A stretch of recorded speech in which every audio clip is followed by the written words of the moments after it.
kellad paika ja avavile on ka kõlanud.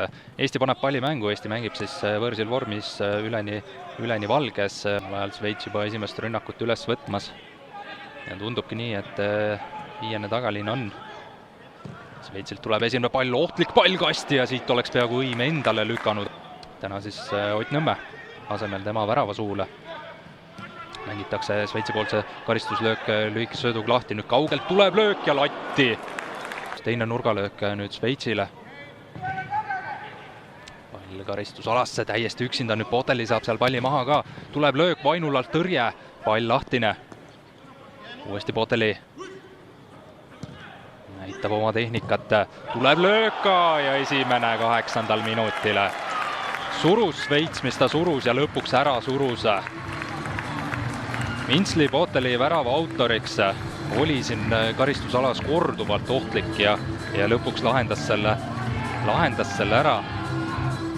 Tema siis oli ka see mees, kes Šveitsile eelmises mängus võidupunktid päästis. Näeme uuesti kordusest, nurgalöök täiesti markeerimata oli ka. Poteli kõigepealt Vainulalt tõrje. Saab siit uuesti Poteli palli. Oli siin tegelikult küll piiri peal, kas suluseis või mitte, aga kohtuniku hinnangul ei olnud ja ilusti posti kõrval ei olnud Vainulal nüüd. Vaatame, kas oleks saanud võib-olla Vainula siin paremini, väga ei näinud ka seda lööki ja hüppas küll, aga täpne löök. Löödi 9. minutil, aga pärast seda oli mäng ikkagi püsis tasavägine, aga siin on Lohmatovil paremal äärel jooksuvõimalus.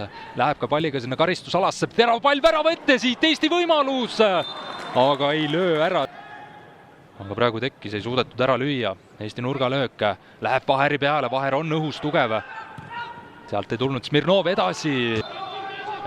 Üle 3 miljoni peab maksma, aga siit Šveitsi võimalust, läheb pall sinna värava ette ja ohtlikult, aga Eesti mängijad saavad klaaritud. 20 kohtumist, ühe värava ka kirja saanud.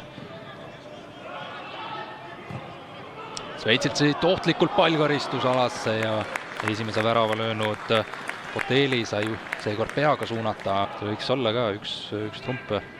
Lisaks näiteks ka standardolukordade kõrval siin ohtlikult pall värava ette. Oi, siin Šveitsil olukorda. Jõuame tagasi kaitsega, väga-väga madalal oleme. Terav pall värava ette, Vainula sekkub, sealt proovitakse käärlööki ka. Nüüd kaugelt löögi variant, aga ei saa. Number 10, Chipperfield on palli taga. Lööb ka madalalt lööb, nüüd pall lahtine ja saame minema.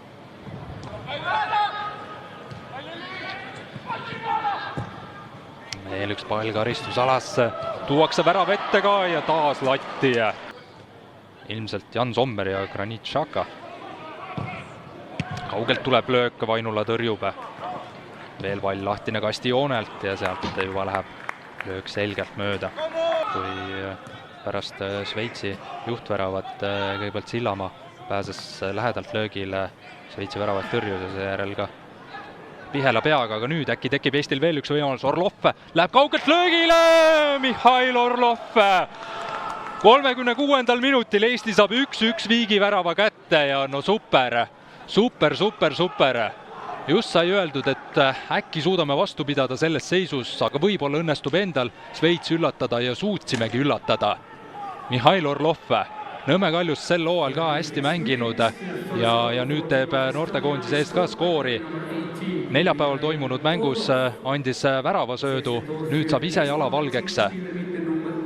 Väga hästi mängitud, sealt kastijoonelt madal löök alla nurka ei ulatunud Šveitsi väravaht Huber. Hea eeltöö muidugi ka Ramon Smirnovilt. Paide ja Kalju koostöö praegu siin toimis suurepäraselt. Ja sütitab ka Orlov nüüd oma võiskonda. Saame küll mängitud selle Šveitsiga. Ja taas Eesti koondisel 7. mäng selles valiksarjas ja 6. korda on skoori tehtud. Skoori on rohkem tehtud, aga vähemalt 6 mängus on väga pikk ei ole olnud ka. On ta siin erinevaid klubisid juhendanud. Koondise rindel on see tal esimene töö otsa. Tuleb madal löök, Vainula püüab. Šveits nüüd paremalt äärelt, Atekame leiab Kelleri, uuesti Atekame, Kadžuri. Üks vaja löögikoht kinni panna, Kadžuri läheb löögile, Vainula tõrjub. Lahtine pall karistusalase. Vaher lööb palli minema, kas läheb otse peale lööma? Läheb ja tabab müüri, nii et Vainulalt hea töö, müür hästi paigas, kas siin on võimalik Kriisil minna? Kriis läheb, täiesti üksinda läheb, ajavad šveitslased teda taga, Kriis, väike konks, Kriis, ei löö ära, super võimalus. Boronitšikovil võimalik tõusta, leiab vasakult äärelt Orlovi. Orlovil üks-ühele ettevõtmise koht, võtab ka üks-ühele ette, läheb kasti, läheb löögile ja sealt super jalatõrje nüüd šveitslaste väravvailt. Nurgalöök karistusalasse ja sai Vaher ka peaga löögile päris hästi. Eesti mõistes ikkagi väga heal tasemel mängijad, kui me võrdleme neid, kus Eesti mängijad mängivad.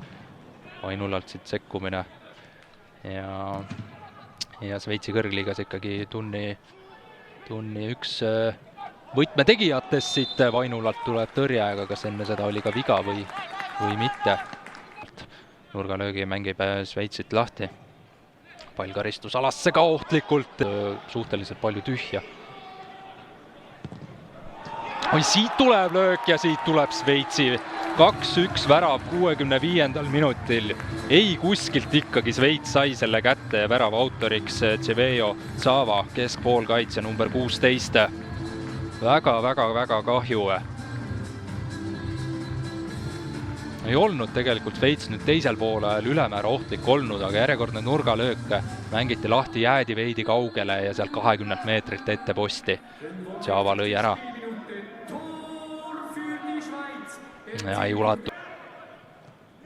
Eesti saab nüüd päris pikalt söötu lükata oma väljaku poolel, aga ikkagi leitakse need vabad mehed üles. Kuram näitab palliga anda ikkagi väga enesekindel ja hästi mängib. Nüüd on võimalik paremalt äärelt Eesti ründamas. Lohmatov sealt võtab ühe mänge ette, kas suudab sealt senderdada ka? Kriis. Nüüd on Wagneri löögi koht. Atekame. Ehk et vaatame siit kaugelt Vainula.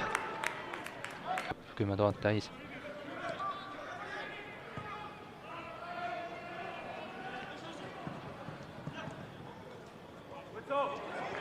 Šveitsil võimalik karistusalas tuleb ka löök või jätk sealt ei suuda nüüd ära lahendada šveitslane seda olukorda. Et suudaks ka palli vastase väljaku poolele viia ja seal midagi tekitada. Aga siin tekitab Šveits ja siin tekitab väga ohtliku olukorra. Strait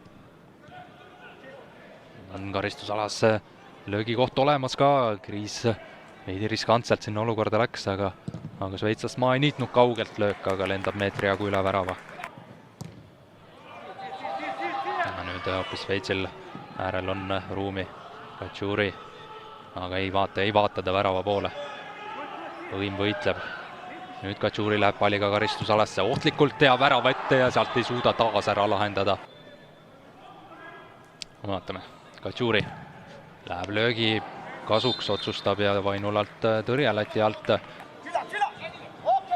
4 minutit on nüüd täis ka tiksunud ja kõlab ka lõpuvile. Väga kahju.